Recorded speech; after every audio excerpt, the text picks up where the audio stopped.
لبیک یا رسول اللہ لبیک لبیک لبیک یا رسول اللہ لبیک لبیک لبیک یا رسول اللہ لبیک لبیک لبیک یا رسول اللہ لبیک لبیک لبیک یا رسول اللہ لبیک لبیک لبیک یا رسول اللہ لبیک لبیک لبیک یا رسول اللہ لبیک لبیک لبیک یا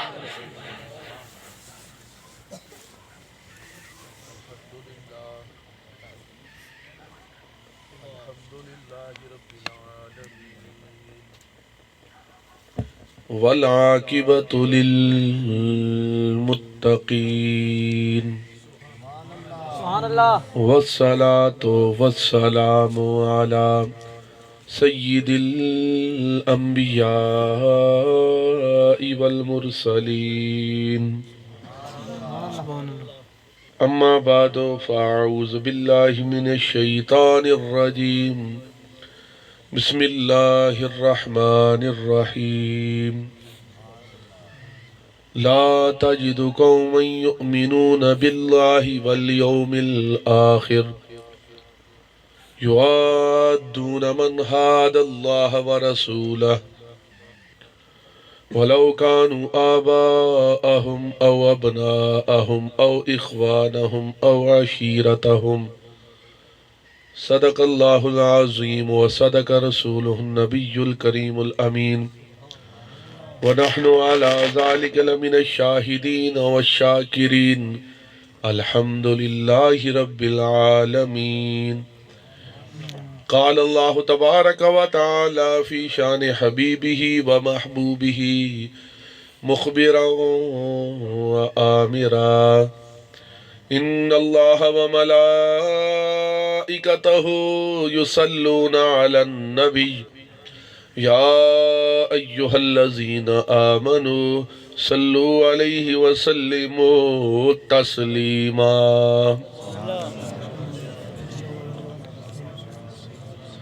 بآواز بلند سارے احباب مل کے درود شریف پڑھ چھوڑو گے. السلام علیکم یا عزیز.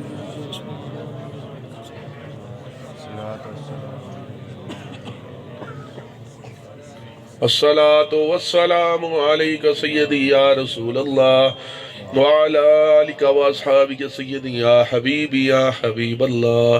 الصلاة والسلام عليك سيدي يا رحمة للعالمين وعلى آلك وأصحابك يا خاتم النبيين. أدركني أدركني أدركني يا رسول الله صلى الله عليه وسلم. مولاي صل وسلم دائما ابدا على حبيبك خير الخلق كلهم يا اكرم الخلق ما لي من ألوذ به سواك عند حلول الحادث العمام. انتہائی واجب الاحترام مجاہد تحریک ختم نبوت و ناموس رسالت محترم محمد ارشد خان صاحب دامت برکاتہم العالیہ صدر تحریک لبیک یا رسول اللہ صلی اللہ علیہ وسلم ضلع میاں والی. واجب الاحترام محترم المقام مجاہد تحریک رہائی غازی ممتاز قادری و ناموس رسالت و ختم نبوت محترم المقام محترم پیر سید محمد جواد شاہ صاحب دامت برکاتہم العالیہ. محترم المقام ترجمان حقیقت مجاہد تحریک ناموس رسالت محترم حضرت علامہ مولانا قاری محمد منور حسین صاحب دامت برکاتہم العالیہ. واجب الاحترام پروانہ شمع رسالت مجاہد تحریک ختم نبوت حضرت علامہ مولانا محمد ہاشم حسن رضوی صاحب دامت برکاتہم العالیہ. واجب الاحترام حضرت علامہ مولانا قاری محمد عبداللہ صاحب دامت برکاتہم العالیہ. واجب الاحترام علماء کرام سراخان مصطفیٰ حفاظ کرام واجب الاحترام سامعین و حاضرین. اللہ رب العزت دا لکھ لکھ شکر اس دا کرم اس دی مہربانی کہ جس دی توفیق دے نال اج اساں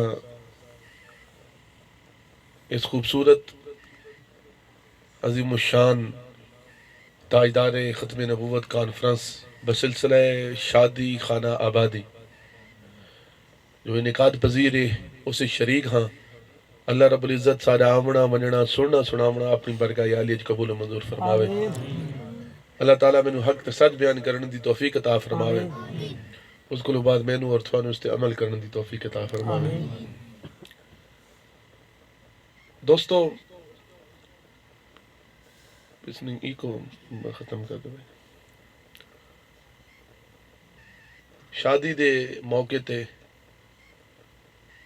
خوش کرنا رحمان نو ظاہر ہے بڑی مشکلات آج دے دور ہاں جی بڑے مسائل بڑیاں پریشانیاں کوئی آکھے ہو سی میں تو نہیں پوچھا حسنین خان کو میں نہیں پوچھا میری گل نہیں ہوئی لیکن اتنا ضرور ہے کہ جرے شادیاں دے جے معاملات ہوندن بجائے ڈھول باجے نے بجائے کنجریاں نے چاون دے محفل نعت ہوندی ہے محفل میلاد ہوندی ہے تاجدار ختم نبوت کانفرنس ہوندی ہے تو یہ جیاں چیزاں دا انعقاد کیتا ونجے تو معاشرے چ گلاں ہوندیاں نے یار بڑی دیر بعد خوشی ملی ہے تے کئی عرصے بعد خوشیاں آندی پیاں تے یہ حالت کر رکھی جنہیں فوتگی تھی کھلوتی ہو گیا فوتگی والا سامان بنا چھوڑے لیکن اس چیز کو دیکھنا چاہیے کہ محبت دا پتہ خوشی چلتا ہے خوشی پریشانی اور غم دے عالم میں تا ہر کوئی خدا نو یاد کرے نا جی ہاں جی پریشانی دے عالم میں اور غم دے عالم میں تو مصیبت دے عالم میں تا ہر کہیں کو خدا یاد آنا محبوب کریم علیہ السلام تا ہر کہیں نو یاد آنا حضور تا ہر کہیں نو مشکل ہے تو حضور یاد آنا نا پریشانی دے عالم میں تو حضور یاد آنا پریشانی دے عالم میں رب بھی یاد آنا ہے تو محبت دا پتہ تاں چلتا ہے کہ خوشی دی عالم میں انسان کہنو یاد کرنا ہے ہاں جی انسان خوشی دی عالم میں کہنو راضی کرنا ہے کہنو یاد کیتا ہے اس محبت دا پتہ تاں چلتا ہے نا ہاں جی تو الحمدللہ آج دی شادی خانہ آبادی دی شادی یہ محفل دیکھ کے بڑا دل باغ باغ ہو رہے دل خوش ہو رہے الحمدللہ کہ رحمان نو راضی کرنے بجائے شیطان نو راضی کرنے بجائے الحمدللہ رحمان نو راضی کیتا ویندا پیا سبحان اللہ اور یقیناً یہ نوی زندگی دی ابتدا ہوندی ہے نوی زندگی دی ابتدا ہوندی ہے اور نوی زندگی دی ابتدائی انسان نو دیکھنا چاہیے کہ کہہ دے نا تو بندہ کرنا پہ ہاں جی صبح سویرے بندہ صبح دی آغاز کریں کہ یار بڑا لمبا دن ہے ہاں جی تلاوتاں دے نال بندہ آغاز کریں نعت شریف دے نال بندہ آغاز کریں اور یہ تاں پوری زندگی دا گل ہوندی ہے نوی زندگی دی شروعات ہوندیاں نے شادی ہوندی پئی ہوندی ہے تو شادی نے آغاز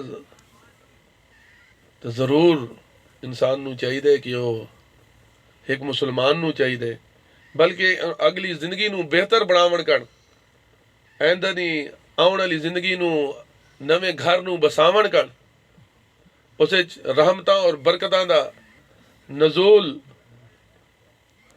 اللہ رب العزت دی طرف کرم نوازیاں اور مہربانیاں ہون کر کیا کرنا چاہیے انسان نو خود بھی سوچنا چاہیے کہ انسان کیا کرے انسان دیکھو دو ہی رستے موجود ہونے دو ہی رستے موجود ہیں اور یہ تو اللہ رب العزت نے آزاد کر دیتا ہے کہ انسان جیرے بھی رستہ چنے اس دی مرضی ہے یقیناً مشکلات ہی ہیں پریشانیاں بھی ہیں اور ایک اور گل بھی ہے کہ یہ چیز نو جیرا کام بندہ جیرا شروع کریں ہے اگر برا کام کہیں شروع کیتا ہے برے کام دی شروعات کیتیاں نے تا او برا کام شروع ہو سی اس دی وجہ تو کوئی اور کرے سی تو اس دا گناہ پہلے شخص نو بھی ہو سی اس دا گناہ جہڑے پہلے شخص شروع کیتے اس نو بھی گناہ ہو سی، اور اچھا کام اچھے کام دی جائے ابتدا کی تھی، جیڑا بھی بندہ اچھے کام دا سبب بنا،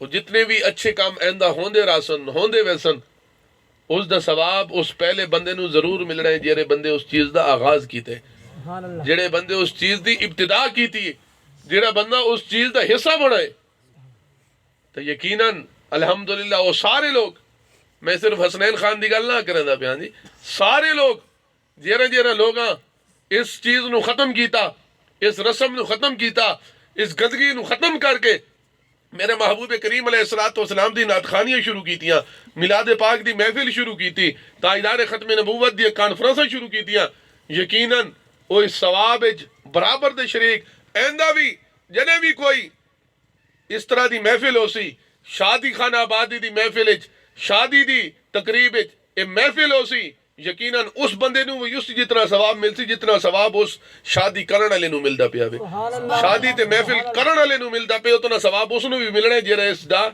سبب بنے، جڑا اس دی وجہ بنا وے۔ سبحان اللہ۔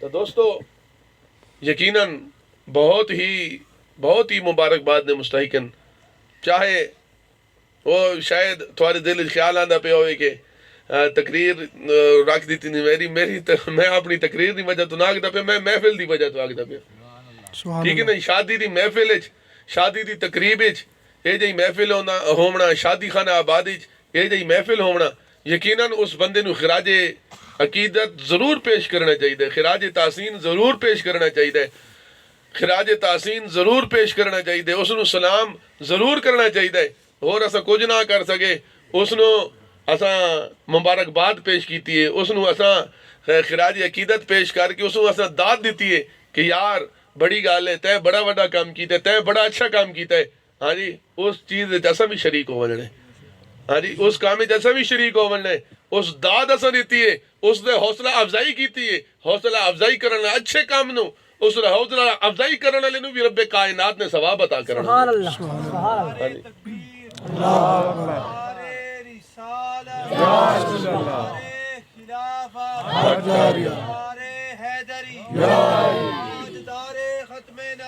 زندہ باد زندہ باد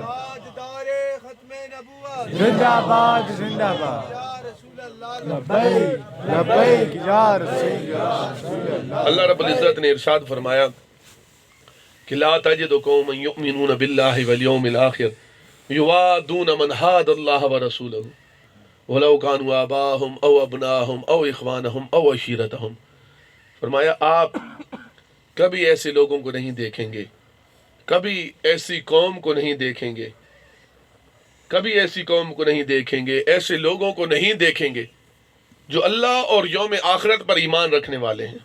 اب آپ نے توجہ کرنی ہے، میں زیادہ لمبا نہیں ہوں گا، ٹھیک ہے نا جی، زیادہ دیر جو آپ کے درمیان حائل نہیں رہوں گا، اور انشاءاللہ تعالی محفل تو میں بھی جو ہے نا جلد ختم کرنے کا قائل ہوں، تو ابھی آپ نے تھوڑی سی توجہ کرنی ہے بات پر، اور میرے ساتھ تھوڑا سا چلنا بھی ہے، ٹھیک ہے؟ بات جلدی ختم کر دیں گے۔ فرمایا آپ ایسے لوگوں کو نہیں دیکھیں گے، کون سے لوگ؟ جو اللہ اور یوم آخرت پر ایمان رکھنے والے ہیں، سبحان اللہ۔ اللہ اور یوم آخرت پر ایمان رکھنے والے ہیں۔ لا تجد قوما یؤمنون باللہ والیوم الآخر، جو اللہ اور یوم آخرت پر ایمان رکھتے ہیں، جو پکے مومن ہیں، جو سچے مومن ہیں، اور پکے اور سچے مومن کی رب کائنات تعریف فرما رہا ہے، پکے اور سچے مومن کی علامت رب کائنات بتا رہا ہے۔ ہم ڈھونڈتے پھر رہے ہوتے ہیں کہ مومن کون ہے یار، ہاں جی، کسی نے مسجدیں بنا لی، کسی نے مدارس بنا لیے، کسی نے حجیں کر لی، کسی نے زکاتیں دے دی، ہاں جی، کسی نے نمازیں پڑھ لی، ہم سمجھے کہ یہ فلاں مومن ہے، کوئی کہتا ہے فلاں مومن ہے، کوئی کہتا ہے فلاں مومن ہے۔ رب کیا کہتا ہے کہ مومن کون ہے، سچے ایمان والا کون ہے؟ فرمایا وہ ہے ایمان والا، سچے اور پکے عقیدے والا وہ ہے، سچے اور پکے ایمان والا وہ ہے، اللہ اور یوم آخرت پر ایمان رکھنے والا ہے ہی وہی۔ کون؟ فرمایا یوادون من حاد اللہ ورسولہ، اللہ اور اس کے رسول کے دشمنوں کے ساتھ کبھی دوستی نہیں کرتا، اللہ اور اس کے رسول کے دشمنوں کے ساتھ کبھی دوستی نہیں کرتا۔ ولو کانوا آباہم، چاہے اس کا باپ ہی کیوں نہ ہو. اگر باپ بھی گستاخ رسول ہے، آقا کریم علیہ الصلوۃ والسلام کی شان میں گستاخی کرنے والا ہے.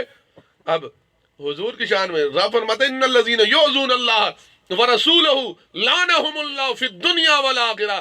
فرمایا اے محبوب جو تمہیں تکلیف پہنچاتے، ان الذین یؤذون اللہ ورسولہ، جو اللہ اور رسول کو تکلیف دیتا ہے، لعنہم اللہ فی الدنیا والآخرہ، اس پر اس دنیا میں بھی لعنت ہے اور آخرت میں بھی اس پر لعنت ہوگی. اب لعنت، اب علماء کرام کیا فرماتے ہیں؟ علماء کرام فرماتے ہیں لعنت کیا مقصد اور اذیت کا کیا مقصد؟ کس کو اذیت؟ اب رب کو تو کوئی اذیت نہیں پہنچا سکتا، رب کو تو کوئی اذیت نہیں پہنچا سکتا. اب وہ اذیت پہنچاتے تھے تو محبوب کریم علیہ الصلوۃ والسلام کو اذیت پہنچاتے تھے. تو علماء کرام فرماتے ہیں حضور کی اذیت کو رب کائنات نے اپنی اذیت فرمایا ہے. فرمایا جو حضور کو اذیت پہنچاتا ہے وہ مجھے اذیت پہنچاتا ہے، اور لیکن جو حضور کو اذیت پہنچانے والے ہیں فرمایا اس دنیا میں بھی وہ لعنتی ہوں گے، اس دنیا میں بھی اللہ رب العزت کی ان پر لعنت، لعنہم اللہ. فرمایا اس دنیا میں بھی اللہ کی لعنت ہوگی ان پر، اور آخرت میں بھی اللہ رب العزت کی ان پر لعنت ہوگی. تو میں عرض کر رہا تھا، فرمایا جو اے محبوب جو سچے مومن ہیں، جو پکے مومن ہیں، وہ تیرے گستاخوں کے ساتھ، وہ تیرے دشمنوں کے ساتھ کبھی محبت نہیں کریں گے، کبھی پیار نہیں کریں گے. اگر باپ بھی گستاخ رسول ہے نا، فرمایا باپ کو تو چھوڑ سکتا ہے لیکن آمنہ کے لال کے دامن کو نہیں چھوڑ سکتا. فرمایا وہی پکا مومن ہے. سبحان اللہ. چاہے وہ اس کے وہ بیٹے ہی کیوں نہ ہو، چاہے وہ اس کے پوتے ہی کیوں نہ ہو، چاہے وہ اس کی اولادیں ہی کیوں نہ ہو، او ابناہم، چاہے اس کی اولادیں ہی کیوں نہ ہو. فرمایا اپنی اولاد کو تو چھوڑ سکتا ہے، اپنے بیٹوں کو تو چھوڑ سکتا ہے، اپنے بطن سے، اپنے ماں، اپنے پیٹ سے نکلے ہوئے اپنے حقیقی بیٹے کو تو چھوڑ سکتی ہے، لیکن آمنہ کے لال کے رشتے کو نہیں چھوڑ سکتی. باپ اپنی سگی اولاد کو تو چھوڑ سکتا ہے لیکن تاجدار ختم نبوت کے رشتے کو نہیں چھوڑ سکتا. فرمایا وہی پکا مومن ہے، وہی اللہ اور یوم آخرت پر ایمان رکھنے والے ہیں. جو باپ کو تو چھوڑ سکتے ہیں، حضور کے دامن کو نہیں چھوڑ سکتے، جو بیٹوں کو تو چھوڑ سکتے ہیں، حضور کے دامن کو نہیں چھوڑ سکتے. او اخوانہم، فرمایا بھائیوں کو بھی چھوڑ سکتے ہیں. اگر بھائی بھی اللہ اور اس کے رسول کے دشمن، یوادون من حاد اللہ ورسولہ، اللہ اور اس کے رسول کے دشمن ہے، اگر بھائی بھی گستاخ رسول ہے، فرمایا جو پکا اور سچا مومن ہے، جو سچا عاشق رسول ہے، اگر سچا مومن دیکھنا ہے، پکا مومن دیکھنا ہے، سچے عشق والا دیکھنا ہے، تو فرمایا اگر بھائی بھی حضور کا گستاخ ہے، اگر بھائی بھی حضور کے ناموس پر حملہ آور ہونے والا ہے، اگر بھائی بھی آقا کریم علیہ الصلوۃ والسلام کے ناموس کے حملہ آوروں کا ساتھی ہے، فرمایا بھائی کو چھوڑ سکتا ہے، آمنہ کے لال کے دامن کو نہیں چھوڑ سکتا. فرمایا وہی پکا مومن ہے.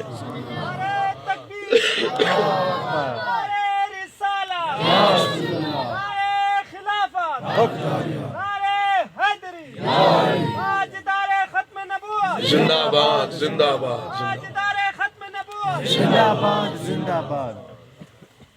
باپ کو بھی چھوڑ سکتا ہے، بیٹوں کو بھی چھوڑ سکتا ہے، بھائیوں کو بھی چھوڑ، او عشیرتہم، فرمایا خاندان والوں کو بھی چھوڑ سکتا ہے. خاندان کو تو چھوڑ، او عشیرتہم، فرمایا پورے خاندان کو چھوڑ سکتا ہے. کون؟ جو پکا مومن ہے، جو سچا مومن ہے، جو اللہ اور یوم آخرت پر ایمان رکھنے والا ہے. وہ کون ہے؟ فرمایا خاندان والے اگر وہ اللہ اور اس کے رسول کے دشمن ہیں، اللہ اور اس کے رسول کے دشمن اگر خاندان والے ہیں، او عشیرتہم، اگر خاندان والے اللہ اور اس کے رسول کے دشمن ہیں، فرمایا وہ خاندان والوں کو تو چھوڑ سکتا ہے، آمنہ کے لال کے رشتے کو نہیں چھوڑ سکتا. فرمایا وہی پکا مومن ہے. نماز اچھی، روزہ اچھا، حج اچھا، زکوٰۃ اچھی، مگر میں باوجود اس کے مسلمان ہو نہیں سکتا. نہ جب تک کٹ مروں شاہ بطحہ کی حرمت پر، خدا شاہد ہے کامل میرا ایمان ہو نہیں سکتا. اور کی محمد سے وفا تو نے تو ہم تیرے ہیں، یہ جہاں چیز ہے کیا لوح و قلم تیرے ہیں. سبحان اللہ. توجہ ہے یا کوئی نہ یار؟ سبحان اللہ. سارے سبحان اللہ داکھو جا یار. سبحان اللہ. میرا تو پنگو راؤن لگ گیا تو سبحان اللہ اسی تو نہ آکھ سکتے. سبحان اللہ. بس ٹھیک ہے، ہوں میں ہور تھوکو نہ آکھ ویسا زیادہ تنگ نہ کر.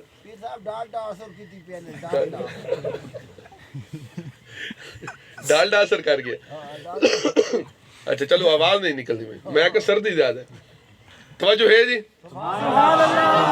فرمایا جو پکا اور سچا مومن ہے، جو اللہ اور یوم آخرت پر ایمان رکھنے والا ہے، فرمایا سب کو چھوڑ سکتا ہے. وَلَوْ كَانُوا آبَاءَهُمْ أَوْ أَبْنَاءَهُمْ أَوْ إِخْوَانَهُمْ أَوْ عَشِيرَتَهُمْ، فرمایا سب کو چھوڑ. اگر وہ اللہ اور اس کے رسول کے دشمن ہے، اللہ اور اس کے رسول کا دشمن باپ ہے، فرمایا باپ کو چھوڑ سکتا ہے. اللہ اور اس کے رسول کا دشمن بیٹا ہے. اب صحابی رسول، اب چھوٹا بچہ ہے ان کا صاحبزادہ، جب ماں سے پوچھتا ہے اماں جان کون سی ڈش پکی ہوئی ہے، تو ماں جواب دیتی ہے کدو شریف پکی ہوئے ہیں، کدو پکے ہوئے ہیں. تو اب چھوٹا تھا، بچہ تھا، ان کے تو وہم و گمان میں بھی نہیں تھا گستاخی کا. گستاخی تو صحابہ اکرام کے دور دور سے بھی نہیں گزری تھی. ہاں جی، دور سے بھی نہیں گزری تھی کبھی. ہاں جی، قریب پھٹکنا تو دور کی بات ہے، خیال آنا تو دور کی بات ہے. لیکن وہ بچہ تھا، بچے گستاخی کا وہم و گمان بھی نہیں تھا. لیکن بچہ اس کے ذہن میں آئے کہ کیوں ہمیں بھی اسی طرح ہوتا ہے نا، ماں سے پوچھتے ہیں کہ کون سی ڈش اماں، کون سی ڈش پکی ہوئی ہے، کون سی آج جو ہے نا چیز تم نے بنائی ہے، پکائی ہے. تو ماں بتاتی ہے کہ آج فلاں چیز پکی ہوئی ہے. تو بندے کو جو چیز پسند نہیں آتی، بندے کی فیوریٹ نہیں ہوتی، تو بندہ کہتا ہے نہیں اماں یہ تو مجھے پسند نہیں ہے، یہ تو نے بنا دی ہے مجھے پسند نہیں. تو بیٹے نے بھی بے خیالی میں، اب ان کو وہم و گمان گستاخی نہیں تھا. ماں نے کہا کدو پکے ہوئے ہیں، بیٹے نے کہا کہ کدو تو مجھے پسند نہیں ہے. تو والد گرامی نے سن لیا. والد گرامی نے کہا تمہیں جرأت کس طرح ہوئی ہے کہ تو نے کہا ہے کہ مجھے کدو پسند نہیں ہے، میرے محبوب کی مرغوب غذا ہے، اور تجھے یہ گستاخی کرنے کی جرأت کس طرح ہوئی ہے. تلوار نکالی. ماں نے بیٹے کو نکال دیا، جا نکل جا، جلدی نکل، یہ تو تلوار لے کر آ رہے ہیں، تمہارا سر قلم کر دیں گے، تمہارا سر تن سے جدا کر دیں گے. ہاں جی، گستاخی کی عادی. ہم تو جو ہے نا 1400 سال بعد یہی امیر المجاہدین حضرت خادم حسین رضوی صاحب رحمۃ اللہ علیہ آپ فرمایا کرتے تھے، یہی چیزیں تو انہوں نے ہمیں بتائی ہیں. انہوں نے کہا کہ حضور سے محبت، یہی تو وہ پریشان رہا کرتے تھے، یہی ان کو ہر وقت تکلیف ہوتی تھی. وہ کہتے تھے یہ جو 1400 سال بعد یہ کون سی باتیں آ گئی کہ حضور کی شان میں گستاخی ہو، آقا کریم علیہ السلام کے نعوذ باللہ من ذالک خاکے بنائے جائے، حضور کے خاکے بنائے جائے، اور مسلمان کہیں کہ ہم اس کی مذمت کرتے ہیں. ہمیں بہت دکھ ہوا ہے. اپنے گھروں میں بیٹھ کر، اپنے بستروں میں بیٹھ کر، اپنی چوکوں میں بیٹھ کر تبصرے کریں اور کہیں کہ اس نے یار غلط کام کیا ہے، یہ ہمیں دکھ پہنچے، یا ہم اس کی مذمت کرتے ہیں. یا پھر میڈیا پہ آ کر کہتے ہیں کہ جناب ہمیں جو ہے نا بہت دکھ ہوا ہے، یہ اس نے غلط کام کیا، ہم اس کی مذمت کرتے ہیں. کیا مسلمانوں کا یہی طریقہ تھا کہ مسلمان تقریر کر کے، مولوی صاحب تقریر کر کے کہے جناب انہوں نے غلط کام کیا، ہم مذمت کرتے ہیں، قرارداد مذمت پیش کرتے ہیں، سب ہاتھ کھڑے کر دیں. مولوی صاحب نے بھی ہاتھ کھڑے کرا دیے، عوام نے بھی ہاتھ کھڑے کر دیے. اب عوام نے بھی یہی سمجھا کہ ہم نے حق ادا کر دیا. مولوی صاحب بھی خوش گھر چلے گئے کہ مولوی صاحب بھی کہتے ہیں کہ میں نے قلعہ فتح کر کے آ رہا ہوں، کہ میں نے قرارداد مذمت پیش کر دی ہے، اب فرانس فتح ہو جائے گا، اب فرانس کی ہم نے ایسی کی تیسی کر دی ہے. ان کو تو پرواہ بھی نہیں ہوتی تھی. ہاں جی، پرواہ کیا، ان کو تو علم بھی نہیں ہوتا تھا کہ کہیں مسلمانوں کی مسجد میں قرارداد مذمت پیش کی گئی ہے. ہم خوش اپنے گھروں میں چلے جاتے تھے کہ واہ واہ واہ، بلے بلے، قرارداد مذمت ہم نے پیش کر دی ہے، یا مذمت کرتے ہیں. آپ یہی چیز سمجھاتے رہے، یہی چیز بیان کرتے رہے کہ مسلمانوں کا یہ طریقہ نہیں ہے، مسلمانوں کا یہ طریقہ رہا نہیں ہے کہ مسلمان کہیں کہ ہم اس کی مذمت کرتے، ہمیں بہت دکھ ہوا ہے، یا کہیں کہ ہم اپنے عمل سے ثابت کریں گے، ہم نعتیں پڑھ کے ثابت کریں گے کہ جناب انہوں نے غلط کام کیا، اب ہم نعتیں پڑھ کے اپنے آپ کو عاشق رسول اور بڑا مسلمان ثابت کر رہے ہیں، یا تقریریں کر کے، یا تلاوتیں کر کے. آپ فرمایا کرتے تھے تلاوتیں کرنے کا بھی وقت ہوتا ہے، نعتیں پڑھنے کا بھی وقت ہوتا ہے، تقریریں کرنے کا بھی وقت ہوتا ہے، صوفی بننے کا بھی وقت ہوتا ہے.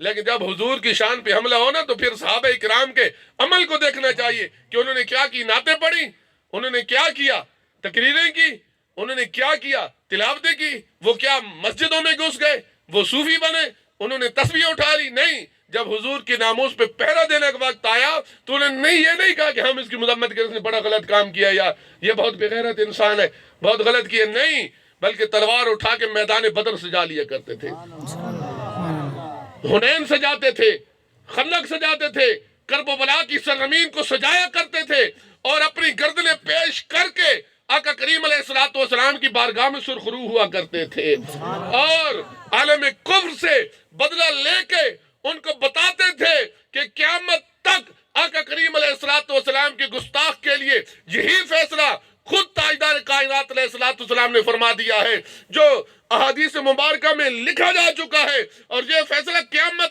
تک رہنا ہے۔